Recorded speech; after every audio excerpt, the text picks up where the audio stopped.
ঢাকায় হচ্ছে বিচার, রায় ঘোষণা হবে 1 ডিসেম্বর। কিন্তু ইস্যুটি ঢাকা থেকে লন্ডন পর্যন্ত কূটনৈতিক ও বিচারিক মহলে কাঁপন ধরিয়ে দিয়েছে। বিষয়টা এমন যেন ঢাকা ক্লাবের প্লট দুর্নীতির ফাইল হঠাৎ করে ওয়েস্টমিনিস্টারের কিচেনে গিয়ে পড়েছে। এই আলোচনার কেন্দ্রে রয়েছেন ব্রিটিশ পার্লামেন্টের সদস্য বা এমপি এবং বাংলাদেশের সাবেক প্রধানমন্ত্রী শেখ হাসিনার ভাগ্নি টিউলিপ সিদ্দিক। তার বিরুদ্ধে বাংলাদেশের রাজুকের প্লট বরাদ্দে দুর্নীতির অভিযোগে মামলা চলছে এবং সবচেয়ে নাটকীয় খবর হলো এই মামলার রায় ঘোষণা হবে আর মাত্র কয়েকদিন পর 1 ডিসেম্বর। ব্রিটিশ দৈনিক দ্য গার্ডিয়ানের শিরোনামে বলা হচ্ছে, যুক্তরাজ্যের সাবেক মন্ত্রী টিউলিপ সিদ্দিকের বিরুদ্ধে এই বিচারকে পরিকল্পিত ও অন্যায্য বলে নিন্দা জানিয়েছেন ব্রিটেনের শীর্ষস্থানীয় আইনজীবীরা।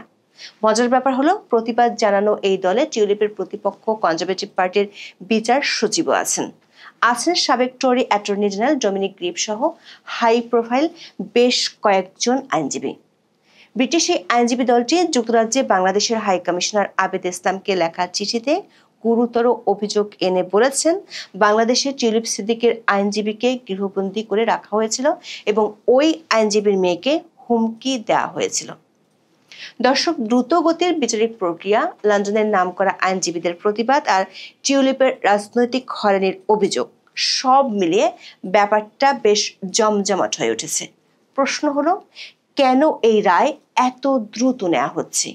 সেই রাজনৈতিক রসায়নটা বুঝে নিতে মিনিস্টার মানে কিছুদিন আগে ব্রিটেনের অ্যান্টি করাপশন বা দুর্নীতি বিরোধী দপ্তরের মন্ত্রী ছিলেন, আর হঠাৎ একদিন শুনলেন সুদূর বাংলাদেশে, যাকে আপনি একটি বিদেশি দেশ মনে করেন, সেখানে আপনার বিরুদ্ধে বিশাল দুর্নীতির মামলার চার্জশিট রেডি। মনে হতে পারে এটি যেন কোনো হলিউড অ্যাকশন মুভির প্লট।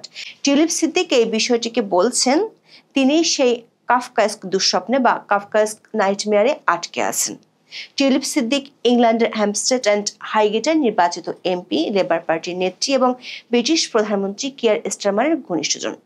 আর অন্যদিকে তিনি বাংলাদেশের সাবেক প্রধানমন্ত্রী শেখ হাসিনার আপন ভাগ্নি। বাংলাদেশের গণমাধ্যমের খবর হলো, ঢাকার অদূরে পূর্বাচল নতুন শহর প্রকল্পে প্লট বরাদ্দে জালিয়াতির অভিযোগে সাবেক প্রধানমন্ত্রী শেখ হাসিনা, তার বোন শেখ রেহানার মেয়ে ব্রিটিশ এমপি টিউলিপ সিদ্দিক সহ 17 জনের বিরুদ্ধে দুদকের মামলার রায় জানা যাবে আগামী 1 ডিসেম্বর।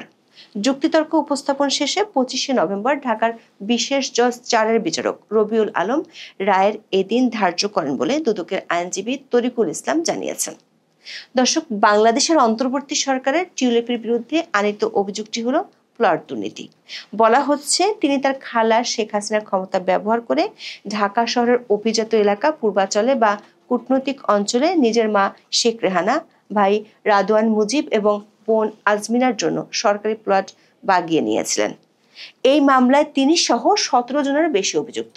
এই মুহূর্তে বিষয়টি নিয়ে আন্তর্জাতিক মনোযোগের কারণ হলো, এই মামলার রায় দেয়া হচ্ছে 1 ডিসেম্বর, আর টিউলিপ সিদ্দিক এখন লন্ডনে বসে এই বিচারের সম্মুখীন হচ্ছেন, অর্থাৎ তার অনুপস্থিতি বা ইন অ্যাবসেন্সিয়ায় বিচার চলছে। আর বাংলাদেশের প্রসিকিউশন তার জন্য চাইছে সর্বোচ্চ যাবজ্জীবন কারাদণ্ড। টিউলিপ এরই মধ্যে বহুবার ব্রিটিশ ও আন্তর্জাতিক সংবাদ মাধ্যমে এই ধরনের বিচারের প্রতিবাদ জানিয়েছেন, অভিযোগ করেছেন বাংলাদেশের অন্তর্বর্তী সরকারের বিরুদ্ধে। এমনকি গত জুনে যখন অধ্যাপক ইউনূস লন্ডনে গিয়েছিলেন, তখন তার সাথে সাক্ষাৎ করার জন্য চিঠিও দিয়েছিলেন। টিউলিপের দাবি হলো, বাংলাদেশ সরকারের আনা অভিযোগগুলো সম্পূর্ণ অযৌক্তিক এবং তিনি এই মামলার শিকার হয়েছেন কারণ তিনি তার খালা শেখ হাসিনা এবং বর্তমান অন্তর্বর্তীকালীন সরকারের প্রধান উপদেষ্টা অধ্যাপক মোহাম্মদ ইউনূসের দীর্ঘদিনের ব্যক্তিগত দ্বন্দ্বে কোলাটারাল ড্যামেজ। ব্যাপারটা অনেকটা এমন, দুজনের মারামারিতে বেচারা ভাগ্নের শখের কফির মগটাই ভেঙে গেল। বাংলাদেশে অধ্যাপক ইউনূসের সরকারের আনা মূল অভিযোগটি হলো ক্ষমতার অপব্যবহার। শেখ হাসিনার আমলে টিউলিপ সিদ্দিক নাকি তার প্রভাব খাটিয়ে রাজুকের প্লট নিশ্চিত করেছিলেন। অবশ্য বাংলাদেশে তার রাজনৈতিক সম্পৃক্ততার বিষয়টি অস্বীকার করেছেন টিউলিপ। তিনি দাবি করেছেন তিনি ব্রিটিশ নাগরিক এবং তার আইনজীবীরা বলছেন তার বাংলাদেশি নাগরিকত্বের কাগজপত্র নকল বা জাল হতে পারে। কিন্তু বাংলাদেশের দুর্নীতি দমন কমিশনের প্রসিকিউশন এসব মানতে নারাজ। তাদের দাবি, টিউলিপের নামে বাংলাদেশে জাতীয় পরিচয়পত্র বা এনআইডি, ভোটার তালিকার নাম এবং একাধিক বাংলাদেশি পাসপোর্ট ছিল।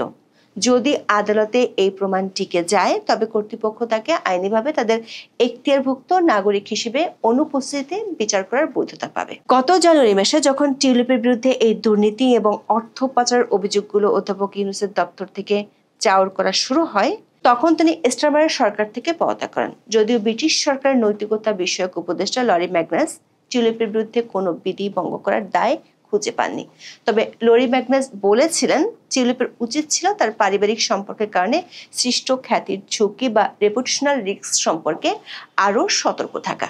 ম্যাগনাস তাকে নিয়ম ভাঙার দায় থেকে মুক্তি দিলেও সেই পারিবারিক সম্পর্কের কারণে সৃষ্ট খ্যাতির ঝুঁকির কারণে টিউলিপ সিদ্দিককে এখন ভুগতে হচ্ছে বলে মনে করেন। কিন্তু 1 ডিসেম্বর রায় ঘোষণার আগে টিউলিপের ইস্যুটি আন্তর্জাতিক সংবাদ মাধ্যমে আবারও বড় হেডলাইন ইস্যু হয়ে গেল। ব্রিটিশ দৈনিক দ্য গার্ডিয়ানের এক্সক্লুসিভ এক খবরে বলা হয়েছে, ব্রিটিশ হাই প্রোফাইল আইনজীবীরা বিষয়টি নিয়ে চুপ করে বসে থাকার পাত্র নন। তারা লন্ডনে বাংলাদেশের হাই কমিশনারকে একটি কড়া চিঠি পাঠিয়ে এই বিচার প্রক্রিয়ার নিন্দা করেছেন। ব্রিটিশ দৈনিক দ্য গার্ডিয়ানের শিরোনামে বলা হচ্ছে, যুক্তরাজ্যের সাবেক মন্ত্রীর পরিকল্পিত বিচারের নিন্দা জানিয়েছেন শীর্ষস্থানীয় আইনজীবীরা। গার্ডিয়ানের এক্সক্লুসিভ এই সংবাদটিতে বলা হয়েছে, হাই প্রোফাইল আইনজীবীরা মনে করেন প্রাক্তন সিটি মন্ত্রী টিউলিপ সিদ্দিকের অনুপস্থিতিতে তার বিচারের সময় মৌলিক অধিকার লঙ্ঘিত হচ্ছে। দর্শক, কড়া ভাষায় লেখা চিঠিতে স্বাক্ষর করা আইনজীবীদের মধ্যে আছেন টিউলিপের বিরোধী রাজনৈতিক দলের সদস্য সাবেক বিচার সচিব রবার্ট ব্যাকল্যান্ড কেসি এবং সাবেক টরি অ্যাটর্নি জেনারেল ডমিনিক গ্রিপ। আরও আছেন আন্তর্জাতিক খ্যাতিসম্পন্ন আইনজীবী চেরি প্লেয়ার কেসি, ফিলিপ স্যান্ডস কেসি এবং জিওফ্রে রবার্টসন কেসি। এরা সবাই মিলে এই বিচারকে কৃত্রিম এবং পক্ষপাত দুষ্টু বলেছেন, মানে যাকে ইংরেজিতে বলা হয় কনটেম্প্ট অ্যান্ড আনফেয়ার।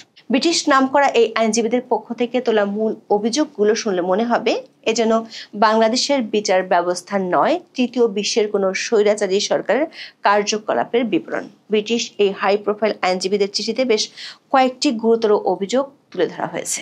প্রথম অভিযোগটি হলো, ব্রিটিশ আইনজীবীরা বলছেন যে প্রক্রিয়ায় টিউলিপ সিদ্দিকের বিরুদ্ধে আনিত অভিযোগের বিচার করা হচ্ছে সেটি মৌলিক অধিকারের লঙ্ঘন, কারণ টিউলিপ সিদ্দিককে তার বিরুদ্ধে আনা অভিযোগ বা সাক্ষ্য প্রমাণ সম্পর্কে জানানো হয়নি। দ্বিতীয় অভিযোগটি সবচেয়ে গুরুতর, সেটি হলো টিউলিপের আইনজীবীকে হুমকি দেওয়ার অভিযোগ। ব্রিটিশ দৈনিক দ্য গার্ডিয়ানে বলা হয়েছে, টিউলিপের পক্ষে নিযুক্ত একজন স্থানীয় আইনজীবীকে নাকি গৃহবন্দী করে রাখা হয়েছিল এবং তার কন্যাকে হুমকি দেওয়া হয়েছিল। ফলস্বরূপ তিনি মামলা থেকে সরে আসতে বাধ্য হন।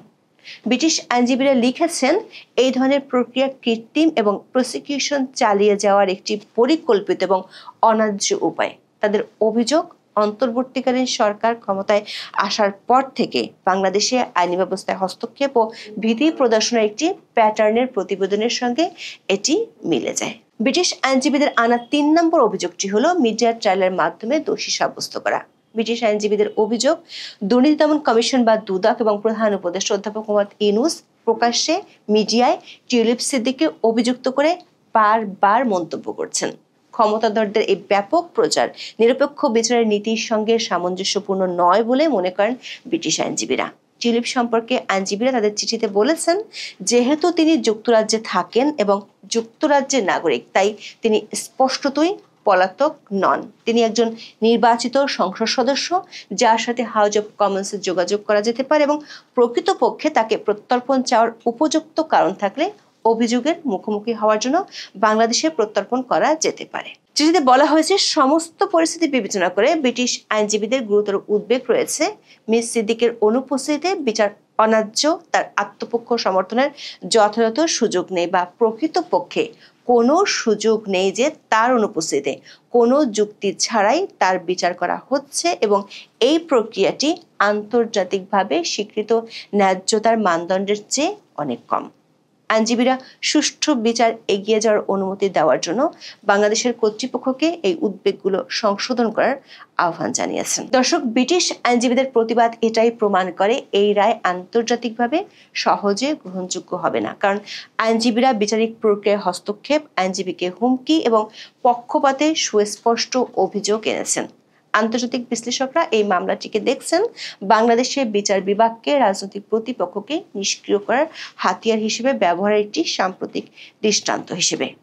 এখন প্রশ্ন হলো, 1 ডিসেম্বরের রায় যদি টিউলিপের বিরুদ্ধে যায় তবে তার পরিণতি কি হবে?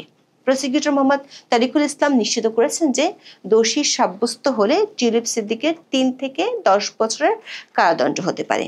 কিন্তু যেহেতু যুক্তরাজ্য এবং বাংলাদেশের মধ্যে কোনো প্রত্যর্পণ চুক্তি নেই, তাই তিনি যুক্তরাজ্যে সুরক্ষিত থাকতে পারেন। দর্শক, এই মামলার সবচেয়ে আলোচিত দিক হলো এর অস্বাভাবিক দ্রুততা। প্লট দুর্নীতি বা অর্থ পাচারের মতো জটিল মামলা বাংলাদেশে সাধারণত বছরের পর বছর চলতে থাকে। সেখানে ক্ষমতাচ্যুত শেখ পরিবারের বিরুদ্ধে এই রায় আসছে একেবারে সুপারসনিক গতিতে। এই দ্রুততার পিছনে কি অধ্যাপক ইউনূসের ব্যক্তিগত আক্রোশ কাজ করছে, নাকি এটি বৃহত্তর রাজনৈতিক কৌশলের অংশ? সেই প্রশ্ন উঠছে।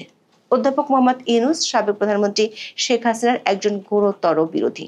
শেখ হাসিনার সরকার ক্ষমতায় থাকাকালে ইউনূসকেও বিভিন্ন দুর্নীতির অভিযোগে একাধিক মামলার সম্মুখীন হতে হয়েছিল, যদিও ক্ষমতায় আসীন হওয়ার পর রাতারাতি আদালত সেসব অভিযোগ খারিজ করে দেন। স্বাভাবিকভাবেই ক্ষমতার বদলের পর দুই প্রতিদ্বন্দ্বীর মধ্যে সম্পর্ক কেমন হবে তা সহজেই অনুমেয়। দুদকের চেয়ারম্যান আব্দুল মোমেন ঘোষণা করেছিলেন শেখ হাসিনা এবং তার পরিবারের বিরুদ্ধে 6টি দুর্নীতির মামলার রায় অক্টোবর বা নভেম্বরের মধ্যে ঘোষণা করা হবে। আইনজীবীদের অভিমত হলো, এই তড়িৎ সময়রেখা বিচারিক প্রক্রিয়ার স্বাভাবিক গতির ইঙ্গিত দেয় না, বরং এটি একটি সুস্পষ্ট রাজনৈতিক উদ্দেশ্যের কারণেই হচ্ছে। রাজনৈতিক বিশ্লেষকরা এবং সমালোচকরা মনে করছেন এই দ্রুত বিচার প্রক্রিয়াটি হলো রাজনৈতিক বিলুপ্তকরণের কৌশল, যাকে ইংরেজিতে বলা হয় পলিটিক্যাল লিকুইডেশন। প্রশ্ন হলো, এর পেছনের কারণ কি? বিশ্লেষকরা মনে করেন গত 17 নভেম্বর বাংলাদেশের আন্তর্জাতিক অপরাধ ট্রাইব্যুনাল আদালতে সাবেক প্রধানমন্ত্রী শেখ হাসিনার বিরুদ্ধে ফাঁসির দণ্ড দেওয়া হয়েছে। আবার গত 12 মে থেকে বাংলাদেশে আওয়ামী লীগের কার্যক্রম নিষিদ্ধ আছে। কিন্তু নির্বাচনের সম্ভাব্য দিনক্ষণ যতই ঘনিয়ে আসছে, ততই আওয়ামী লীগের উপর নিষেধাজ্ঞা তুলে নেওয়ার চাপ বাড়ছে সরকারের উপর। এমন পরিস্থিতিতে রাজনৈতিক বিশ্লেষকরা মনে করছেন খুব দ্রুত গতিতে প্লট দুর্নীতির সেসব মামলায় রায় দেওয়া হচ্ছে যেগুলোতে মূলত শেখ পরিবারের সদস্যরাই মূল আসামি। এর অর্থ হলো, যদি কোনো কারণে সরকার আওয়ামী লীগের উপর নিষেধাজ্ঞা তুলে নিতে বাধ্য হয়, তাহলে ইতিমধ্যে ফাঁসির দণ্ডপ্রাপ্ত শেখ হাসিনা হয়তো দেশে এসে আওয়ামী লীগের হাল ধরতে পারবেন না। তখন শেখ পরিবারের অন্য সদস্য, যেমন শেখ হাসিনার বোন শেখ রেহানা, মেয়ে সাইমা ওয়াজেদ পুতুল এবং ছেলে সজীব ওয়াজেদ জয় দেশে এসে আওয়ামী লীগের হাল ধরার সম্ভাবনা জাগতে পারে। সেটি যাতে না হতে পারে সেজন্যই তড়ি ঘড়ি করে প্লট দুর্নীতির মামলাগুলো রায় দেওয়া হচ্ছে কিনা এমন প্রশ্ন তুলেছেন অনেকে। প্লট দুর্নীতির অভিযোগে দায়ের হওয়া অন্য 3টি মামলা, যেগুলোতে আসামি হলেন শেখ হাসিনা ও তার ছেলে এবং মেয়ে, সেই মামলাগুলোর রায় দেওয়া হবে 27 নভেম্বর। এমনকি দুদক কর্তৃপক্ষ হাইকোর্টের আদেশে স্থগিত থাকা টিউলিপের বিরুদ্ধে পুরাতন গুলশান মামলাটিও পুনরুজ্জীবিত করার উদ্যোগ নিয়েছে। মনে হতে পারে বাংলাদেশের আদালত পাড়ায় সাধারণত ধীর গতিতে চলা বিচার এখন ইউনূস সরকার অধীনে রেস ট্র্যাকের দ্রুততম ঘোড়ায় পরিণত হয়েছে, বিশেষ করে যখন প্রতিপক্ষ শেখ পরিবার। টিউলিপ সিদ্দিক মনে করছেন ঢাকা ও লন্ডনের এই ডামাডোল আসলে দুই মহরতী শেখ হাসিনা এবং অধ্যাপক মোহাম্মদ ইউনূসের দীর্ঘদিনের ব্যক্তিগত ও রাজনৈতিক রেষারেষির ফসল। এই রেষারেষিতে টিউলিপ সিদ্দিক এখন আন্তর্জাতিক গণমাধ্যমের শিরোনামে। রাজনৈতিক বিশ্লেষণে এটাকে প্রতিশোধের খেলা হিসেবেই দেখা হচ্ছে, যেখানে অধ্যাপক ইউনূসের নেতৃত্বে থাকা সরকার দুদককে ব্যবহার করে খুব তড়িঘড়ি করে বিচারিক দণ্ড নিশ্চিত করে রাজনৈতিকভাবে আওয়ামী লীগ এবং শেখ পরিবারকে নির্বাচন থেকে দূরে রাখার চেষ্টা করছে বলে অভিযোগ উঠে আসছে। এই পুরো পরিস্থিতিকে একটি পারিবারিক সোপ অপেরার সাথে তুলনা করা যায়, যেখানে দুই প্রধান চরিত্রের ব্যক্তিগত আক্রোশের মধ্যে ফেঁসে গেছেন শেখ হাসিনার আন্তর্জাতিক খ্যাতিসম্পন্ন ভাগ্নি। অপেক্ষা শুধু 1 ডিসেম্বরের। দর্শক, 1 ডিসেম্বরের রায় যদি দোষী সাব্যস্ত হওয়ার পক্ষে যায়, তবে তা শুধু শেখ পরিবারের